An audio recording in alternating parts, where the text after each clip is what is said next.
I am a Muslim, the things I say, in everything I do every day. We are Muslims, the things we say, in everything we do every day.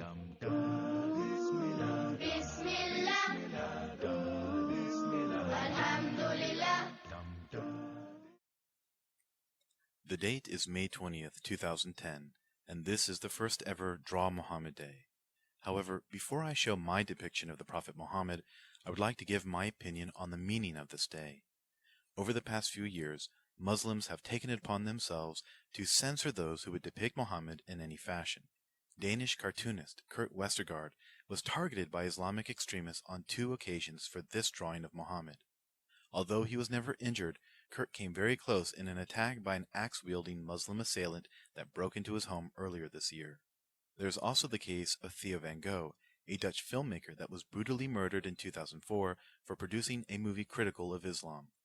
Theo was shot, stabbed 8 times, and unsuccessfully decapitated by a 26-year-old Dutch-Moroccan citizen. Also found at the scene was a 5-page note that was attached to Theo's body with a knife.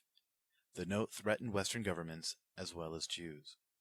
And finally, the incident that sparked the creation of the Facebook group calling for a Draw Muhammad Day was the 200th episode of South Park, where the show's creators Trey Parker and Matt Stone attempted to show the Prophet Muhammad for a 3rd time. In this episode, as well as the 2-part episode entitled Cartoon Wars, Muhammad was completely censored by Comedy Central.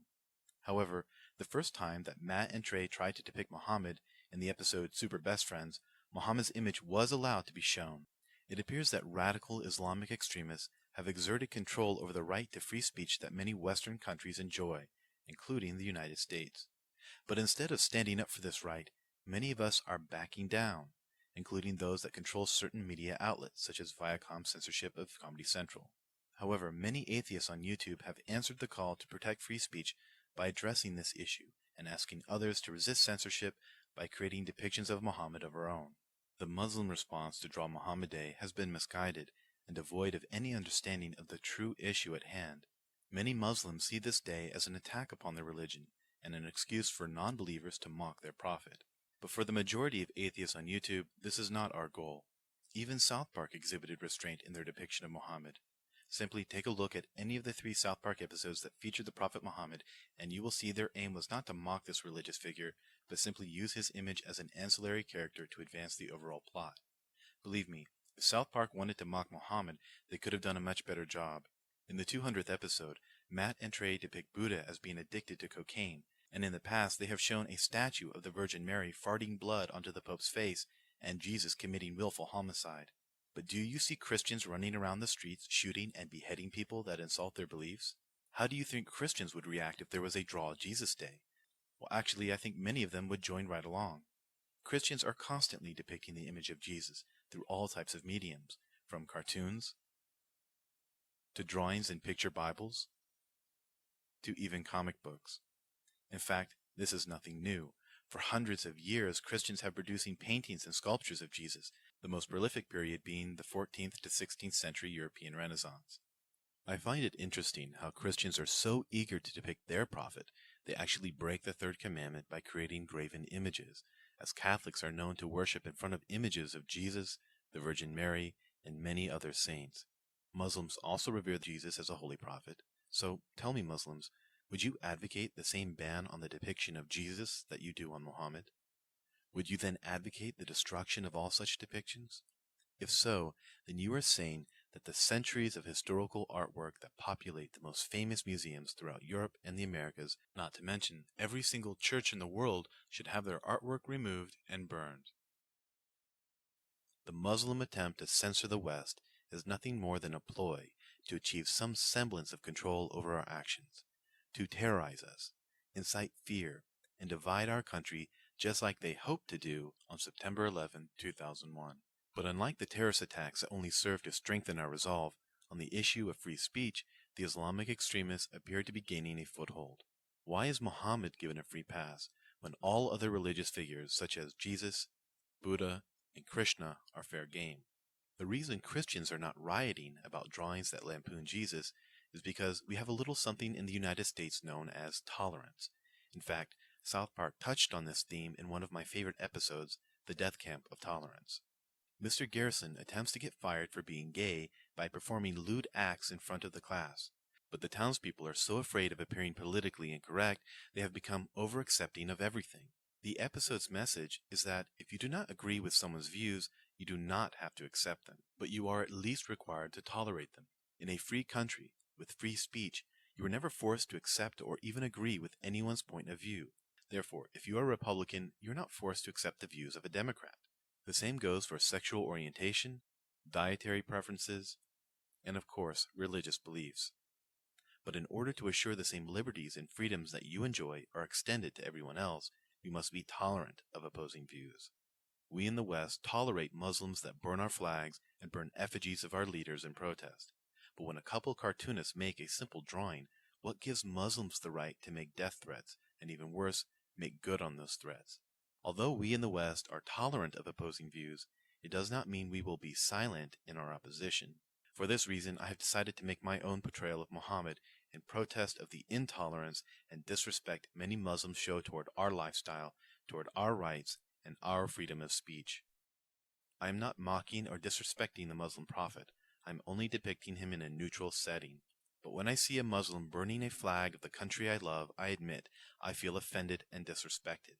But do I start issuing death threats or call for the destruction of Palestine? Of course not. I tolerate it like a rational, emotionally mature adult, not a whiny little brat that throws a tantrum if he does not get exactly his way. Although I have chosen to present a neutral drawing of Muhammad, I could have done a lot worse. However, in the end, I decided against it, in order to uphold the legitimacy of what we are trying to achieve with this day. Muslims are not required to like or even agree with the pictures that are drawn on this day, but you do have to tolerate them. In closing, I would like to leave a message for so-called moderate Muslims. It must be clear to you by now that radical sects of Islam are giving your religion a very bad name. But I don't understand why there is such an eerie silence from your camp concerning the depiction of Muhammad in popular culture. By failing to address this important issue, you allow the rest of the world to assume every Muslim believes as the extremists do. If any moderate Muslims are watching this video in a Western country, where you are free to achieve financial success and are protected under laws that allow you to openly practice your religious beliefs without fear of persecution, then shame on you for not supporting Draw Muhammad Day.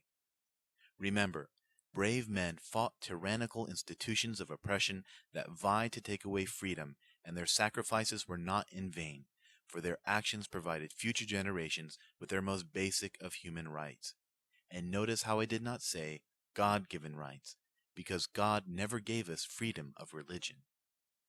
If I were you, I would be ashamed to reap the rewards of living in a free Western country while idly standing by as radical members of my same religion are attempting to reinstate the same tyrannical institutions that vie to once again place limits on all of our freedoms.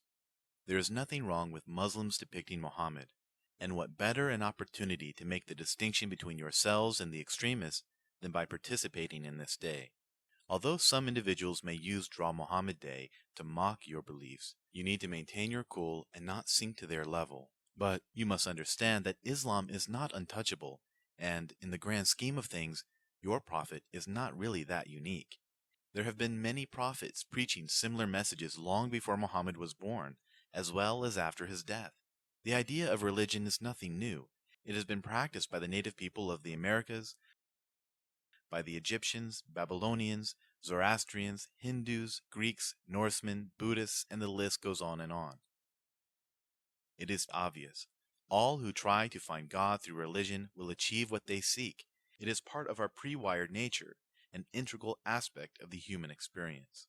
But until you have legitimate, scientifically verifiable, peer-reviewed evidence that your particular God exists, please continue to privately observe your religion however you see fit and tolerate the rest of us who have chosen a different path.